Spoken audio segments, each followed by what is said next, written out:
Hello विद्यार्थियों, एक बार फिर आप लोग का स्वागत है। हम लोग की अगली क्लास वो है प्रेजेंट कंटिन्यूअस टेंस की अगली क्लास। प्रेजेंट कंटिन्यूअस टेंस की अगली क्लास में हम लोग क्या पढ़ना चाहते हैं, ये पढ़ना जा रहे हैं हम लोग कि हमने अफर्मेटिव पढ़ लिया, निगेटिव पढ़ लिया और इंट्रोगेटिव पढ़ लिया। इसकी अगली क्लास में विद्यार्थियों हम लोग ये जानना चाहते हैं कि अफर्मेटिव में आप ध्यान देना अवश्य जरूर, तो ही आप लोग अभी तक पीछे पढ़ते थे। आपने ये पढ़ा था कि इसमें एक नियम है जिसके अफर्मेटिव में, प्रेजेंट कंटिन्यूअस में नहीं, अभी तक आपने पढ़ा था प्रेजेंट का present indefinite, past indefinite, future में आपने ये नियम पढ़ा था अफर्मेटिव वाक्य में अवश्य जरूर तो ही आज शब्द आए तो आप उसके अलग अलग नियम पढ़े थे। लेकिन इसमें जो है इसको नहीं पढ़ना। नेवर का भी प्रयोग प्रेजेंट कंटिन्यूअस में नहीं होता जो नेगेटिव के लिए आता है। और अब रही बात इंट्रोगेटिव की, तो आप इंट्रोगेटिव में भी देख सकते हो, ध्यान देना। तो आपको जैसा कि मालूम है हमने बता रखा है कि ये रूल तो याद ही होगा।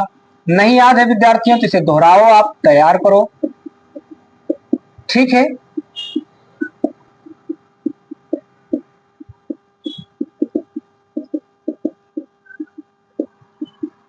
ठीक, आगे देखें। आई के लिए अपने की अंग्रेजी माई, वी के लिए अपने की अंग्रेजी अवर, यू के लिए अपने की अंग्रेजी योर, दे के लिए दिया, ही के लिए हिज, सी के लिए हर, इट के लिए इट्स, और वो पुरुष के लिए हिज, और स्त्री के नाम कोई आए तो हर। ठीक, तो आओ आगे बढ़े और आप हेडिंग डाल दीजिए कुछ महत्वपूर्ण बिंदु। कुछ महत्वपूर्ण नियम लिख लो, चाहे कुछ महत्वपूर्ण बिंदु। तो सम इंपॉर्टेंट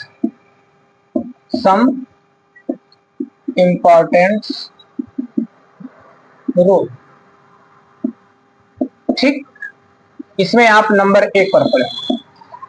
क्या नंबर 1 पर पढ़ेंगे वो देख लीजिए।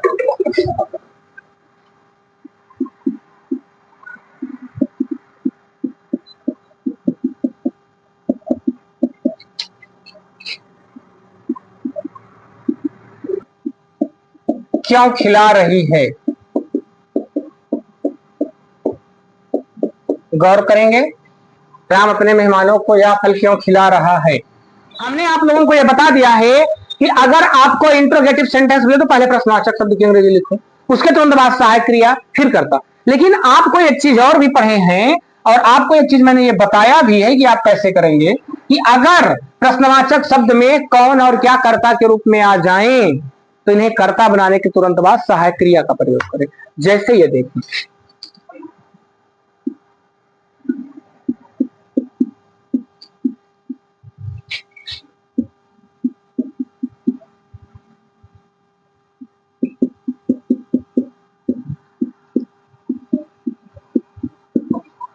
ये आपको जैसा कि मालूम है पहले प्रश्नवाचक शब्द की अंग्रेजी आप लिखते हो सबसे पहले वाई, उसके तुरंत बाद सहायक क्रिया का प्रयोग करते हैं कर्ता के अनुसार। पहले कर्ता तो चेक कर लो, राम है, राम के अनुसार सहायक क्रिया क्या लगेगा, इज। उसके बाद आप क्रिया लिखते हो, खिलाना की अंग्रेजी होता है फीड, फीड में आईएनजी लगाओगे तो फीडिंग हो जाएगा। इसने कहा किसको खिला रहा है, तो राम के लिए आप अभी किसको से पहले हमने कहा क्या लिख लिया करो, क्या खिला रहा है, या फल, या की अंग्रेजी दिस, फ्रूट मतलब होता है फल, ये क्वेश्चन मार्क लगा दिए। अब इसमें आपको राम को यह घटना क्या लिख दिया हमने, राम को यह घटना कौन बता रहा है, क्वेश्चन मार्क।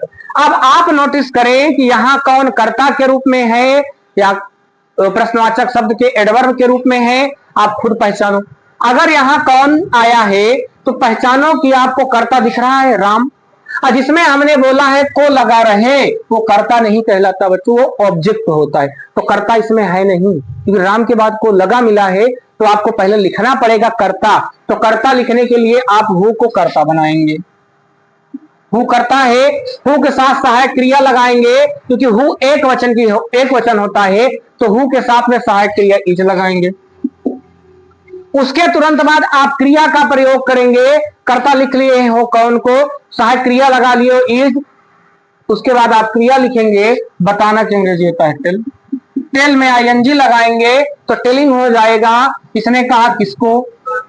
राम को यह घटना कौन बता रहा है? किसको बता रहा है? राम को। हमने कहा पहले किसको से आप लिख लिया करो। क्या? यह घटना, यह की अंग्रेजी होता है दिस, घटना की अंग्रेजी होता है इंसिडेंट। अब ये राम पीछे करोगे तो इसके पहले टू लगा। अब इसमें रूल क्या लिखोगे मेरे विद्यार्थियों?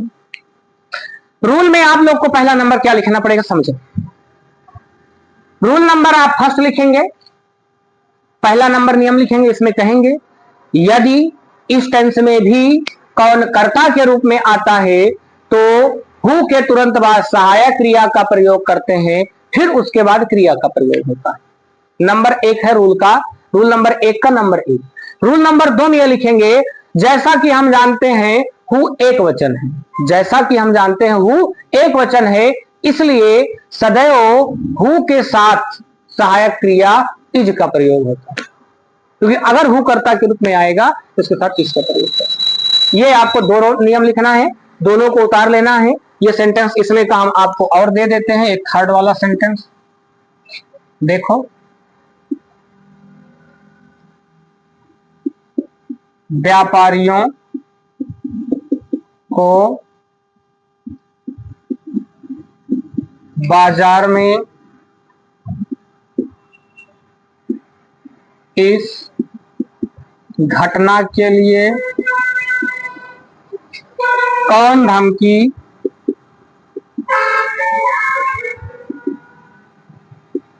दे रहा है? यहां पर आपको यह सेंटेंस मिला है।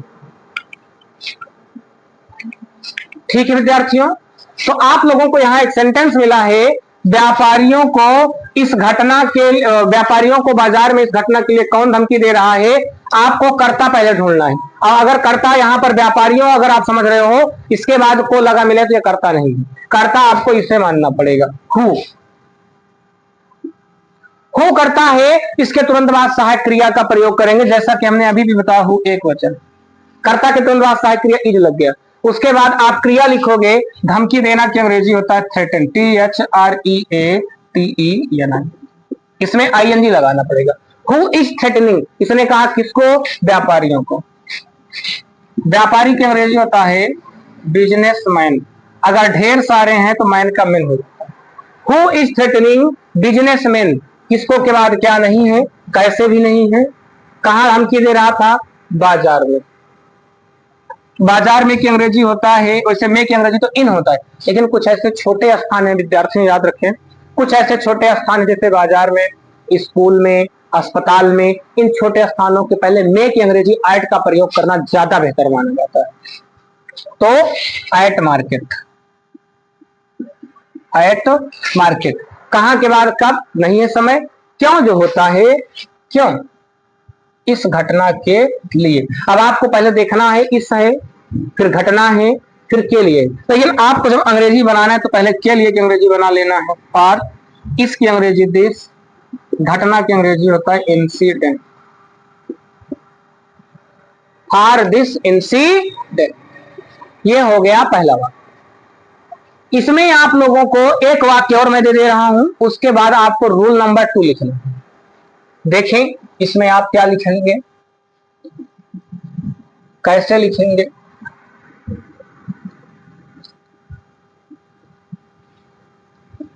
देखिए विद्यार्थियों, तो सेंटेंस देखें,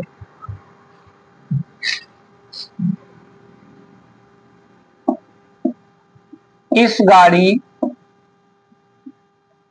को सड़क पर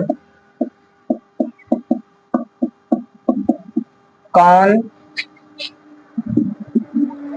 चला रहा है। पहले आपको लिखना है, अगर कर्ता के रूप में कौन आया हो या ना भी आया हो तब भी इसी को लिखोगे। आया है कर्ता के रूप में क्योंकि यहां को मिल गया, कौन की अंग्रेजी हु होती है। हु के तुरंत बाद सहायक क्रिया लिखेंगे इज, उसके बाद आप क्रिया लिखेंगे ड्राइव मतलब होता है चलाना, ड्राइव में आईएनजी लगाएंगे। फिर सुनो, सबसे पहले कर्ता लिखना है, कर्ता की अंग्रेजी हु, उसके तुरंत बाद सहायक क्रिया इज, फिर उसके बाद आप क्रिया लिखेंगे, चलाना की अंग्रेजी ड्राइव, ड्राइव में आईएनजी लगाएंगे। किसको? इस गाड़ी को। इसकी अंग्रेजी होता है दिस, गाड़ी की अंग्रेजी होता है वैन, और उसके बाद क्या नहीं है, कैसे भी नहीं, कहाँ चला रहा था, सड़क पर की अंग्रेजी होता है ऑन द। ये आपको खुद करना। जैसे एक वाक्य और भी देख लो, थर्ड था ये। फोर्थ में आप देखें,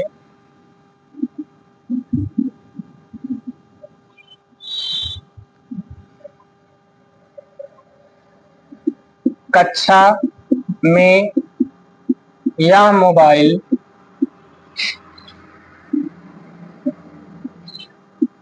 कौन चला रहा? प्रश्नवाचक शब्द फिर से आ गया, खुद करो। चलाना की अंग्रेजी ऑपरेट होता है। मोबाइल जो है इंस्ट्रूमेंट कहलाते हैं, और किसी भी उपकरण को चलाने के लिए वो आपको ऑपरेट करना पड़ता है। ठीक, तो हम लोग आगे बढ़ते हैं अगले वाले सेंटेंस की ओर। करते हैं, आप तब तक करते रहें, देखते हैं कर पाते हैं कि नहीं। तो चलिए करिए।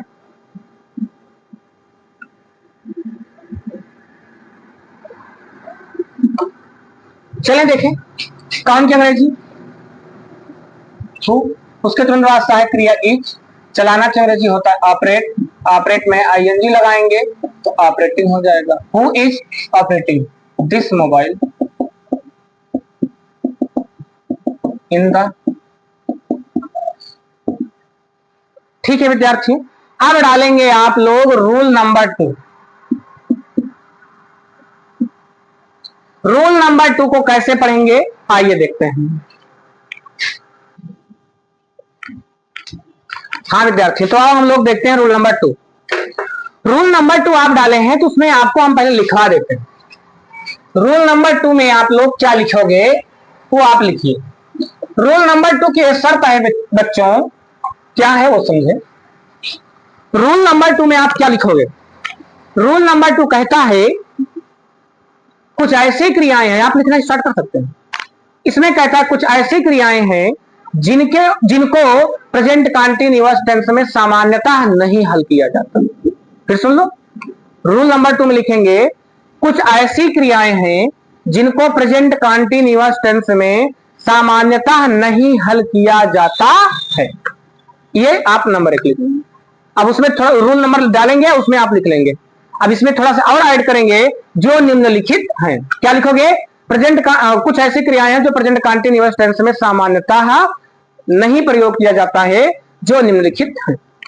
अब आप लोग उसका पहला नंबर लिखना चाहते हैं, जो निम्नलिखित है उसका पहला नंबर। तो उसके पहले नंबर में आए हम लोग पहले। वो क्रियाएं कई आधार पर हैं, जैसे verbs of senses, of senses. कहोगे सर ये क्या है? सेंस मतलब ये हेडिंग डाल के लिख दीजिएगा। सेंस मतलब होता है समझ, जो क्रियाएं वो समझ के ऊपर आती है। जैसे आप लोग देखे होंगे, जैसे होता है सी देखना, हियर सुनना, सी हियर। जैसे आपने लिखा सी हियर, उसके बाद आप देखते जाएंगे, लिखते जाएंगे। स्मेल, टेस्ट जिसको बोलते हैं स्वाद लेना, स्वाद लेना। और टेस्ट के बाद आप स्मेल मतलब जानते ही हो, सूंघना।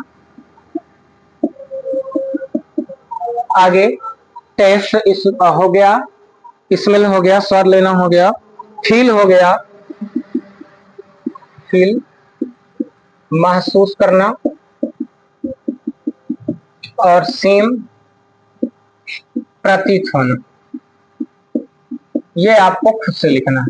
ये इतनी क्रियाएं हैं जिन्हें आप बोलते हैं सेंस के आधार पर। सेंस मतलब होता है समझ, जैसे सी मतलब देखना, हियर मतलब सुनना, स्मेल, टेस्ट, फील, सीम, सी मतलब सामान्यतः ज्यादातर शर्तों के अनुसार इन्हें कंटीन्यूअस में नहीं बनाना अच्छा माना जाता, लेकिन आपको ये बोल दें कि आप इन्हें पूरी तरह मत रट लीजिएगा कि इन्हें कॉन्टिन्यूअस में बनाया ही नहीं जाता, ऐसा नहीं। कहीं कहीं पर एक दो जगह ऐसे भी मिलेंगे जहां पर इन्हें कॉन्टिन्यूअस में बना भी सकते हैं। तो अगले नंबर पे हम लोग डालेंगे, ये पहला नंबर था, अब नंबर 2 पे आप डालिएगा, वो देखें, मिटा दें इसको, मिटा दें, आप नोट डाउन कर लीजिएगा और नंबर 2 देखिएगा।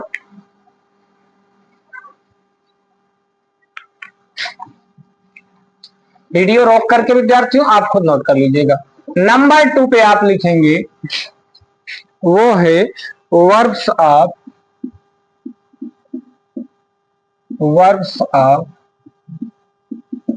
Mental process.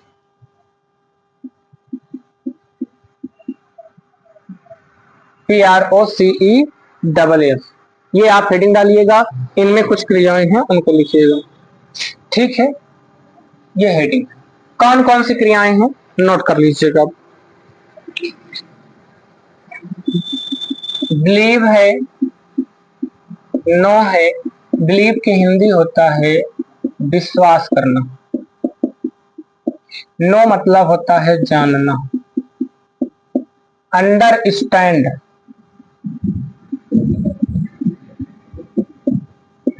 समझना, ठीक। आगे अगले नंबर पे आप नोट करिएगा, बिलीव हो गया, नो हो गया, अंडरस्टैंड हो गया, उसके बाद रिमेंबर, REMEMBER, रिमेंबर मतलब होता है याद रखना। अगले नंबर पे आएंगे, रिमेंबर के बाद आपको मिलेगा वो क्या है, थिंक है, रियलाइज है, थिंक सोचना, रियलाइज महसूस करना। हिंदी बच्चे थोड़ा बहुत जल्दी में लिख रहे हैं, गलत हो उसे चेक करिए, करेक्ट करिएगा।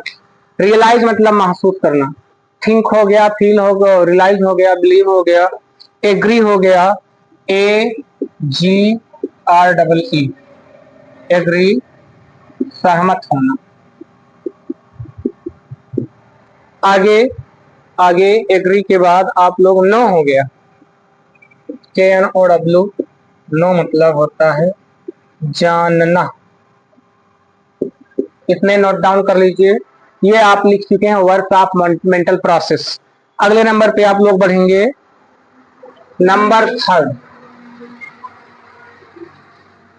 नंबर 3 में आप लिखेंगे verbs of emotion, verbs of emotions. ये नंबर 3 पे आपको नोट डाउन करना है।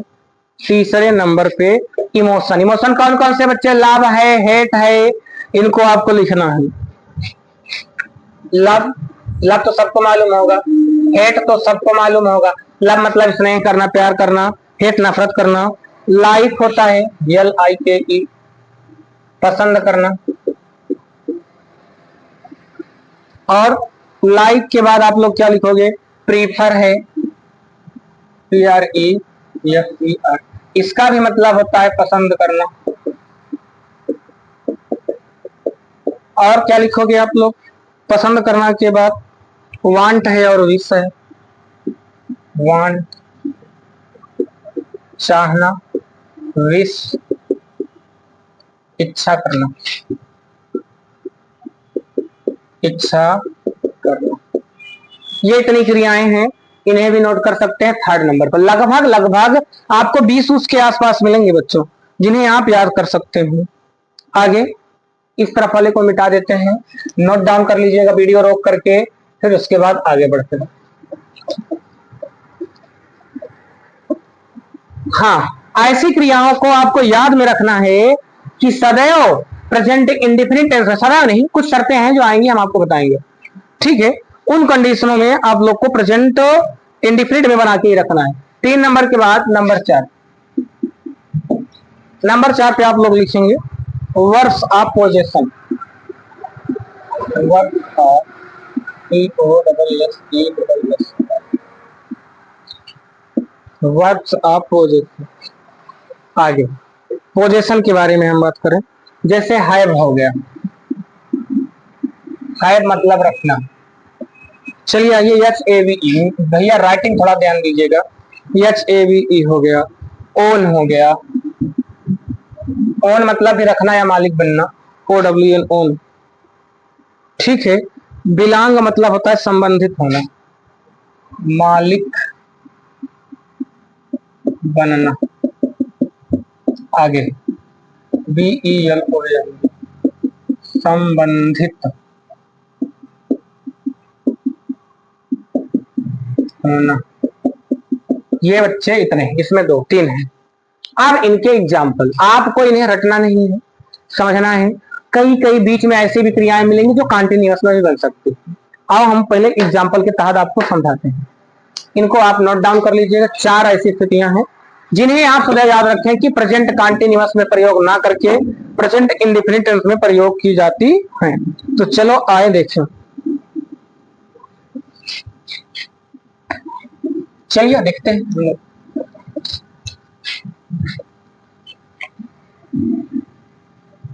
क्या क्रियाएं हैं वो, देखो कैसे हैं। अच्छा एक चीज और बताएं,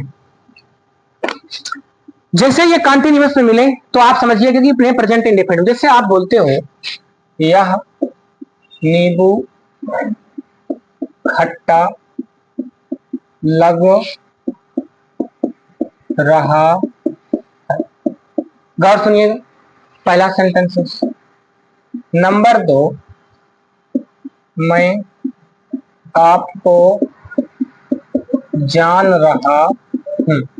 ये देखने में कंटिन्यूअस है लेकिन इनका प्रयोग प्रेजेंट इंडेफिनिट। कैसे, सुनिए आप ही बताओ।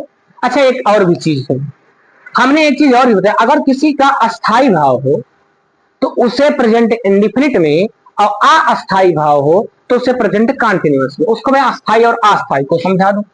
3rd नंबर आप देख लो, अस्थाई और अस्थाई के सेंस में जैसे बोल सकते हैं हम लोग, मैं अपने भाई के साथ मेला में अच्छा महसूस कर रहा हूं। थोड़ा सुनिएगा इस सेंटेंस को। पहली बात तो आपको बताए हैं कुछ ऐसी चीजें हैं भले ही वो प्रेजेंट कंटिन्यूअस में लिखी रहे उन्हें प्रेजेंट इंडेफिनिट बनाओ। एक और बारीकी बता देते हैं, अगर सेंटेंस अस्थाई है तो उसे प्रेजेंट इंडेफिनिट में बनाएं, अगर वो अस्थाई है तो प्रेजेंट कंटिन्यूअस में। बात आती कैसे जाने अस्थाई है, जैसे आप बोल रहे हो यार नींबू खट्टा लग रहा है, नींबू अभी खट्टा लग रहा है, 10 दिन बाद टेस्ट करोगे तब भी खट्टा ही लगेगा।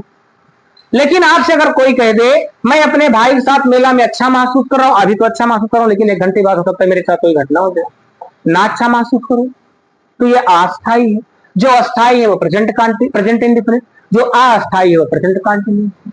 अब आपको यहाँ पर थोड़ा सा आसानी हो जाएगी, समझने में आसान हो जाएगा कि हम किसको प्रेजेंट इंडेफिनिट में बनाएंगे, किसको प्रेजेंट कंटिन्यूअस में बनाएंगे। 1 मिनट।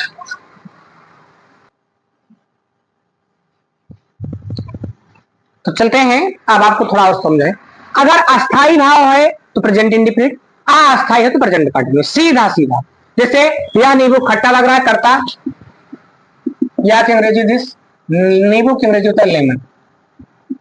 अभी खट्टा लग रहा है, 10 दिन बाद भी खट्टा लगेगा। लग रहा है तो आपको अस्थाई भाव होने की वजह से, यानी कि अस्थाई चीज है इसलिए इसको प्रेजेंट इंडेफिनिट में। और लगना की अंग्रेजी होता है टेस्ट। तो अभी अभी हमने बताया कुछ क्रियाएं ऐसी हैं जिन्हें प्रेजेंट इंडेफिनिट, भले ही लगना, अब आप टेस्ट करते हो ना उसको तभी तो लगेगा। तो this lemon taste, present indefinite बनाओ तो क्रिया में यस भी लगता है। कैसा लग रहा है, खट्टा की अंग्रेजी होता है सोर।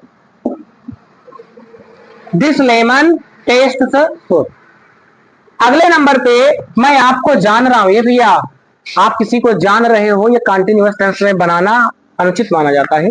अभी भी जान रहे हो तो 2-4 दिन बाद तो भूल नहीं जाओगे, इसका मतलब वो कंटिन्यूअस में ना होकर के प्रेजेंट इंडेफिनिट में बनाएंगे। आई नो आपको की अंग्रेजी, फिर सुनो, सबसे पहले करता मैं, फिर उसके बाद क्रिया, जानना की अंग्रेजी नो, उसने कहा किसको, आपको।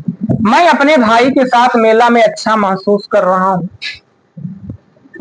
प्रेजेंट कंटिन्यूअस है, लेकिन आपको चेक करना है भी अच्छा महसूस कर रहे हो लेकिन 2 घंटा बाद ना करो तो भले ही फील आप लिखे हो प्रेजेंट कंटिन्यूअस में, उसे प्रेजेंट कंटिन्यूअस में भी बना सकते हैं, प्रेजेंट इंडेफिनिट में भी। तो यहाँ पर मैं की अंग्रेजी आई एम, महसूस करना की अंग्रेजी होता है फील, फील में आईएनजी लगाएंगे तो आई एम फीलिंग। इसने कहा भैया किसको नहीं है, क्या महसूस कर रहे हैं, नहीं है, कैसा महसूस कर रहे हैं, नाइस या good, I am feeling good. किसको नहीं है, क्या नहीं है, कैसे महसूस कर रहे हो, अपने भाई के साथ। अगर यहाँ के साथ आया है तो पहले इसके इंग्लिश लिखेंगे विथ, अपने की अंग्रेजी लगाएंगे माई, भाई की अंग्रेजी लिखेंगे ब्रदर। कहा महसूस कर रहे हो, इन द। विद्यार्थियों हम उम्मीद करते हैं कि आप लोग को ये नियम समझ में आया हो, और अगर आप चाहते हैं कि कुछ और भी चीजें हम आपको लिख के दिखा दें तो आप चाहो इसको एक बार मिला लीजिए। उसके बाद मैं अपने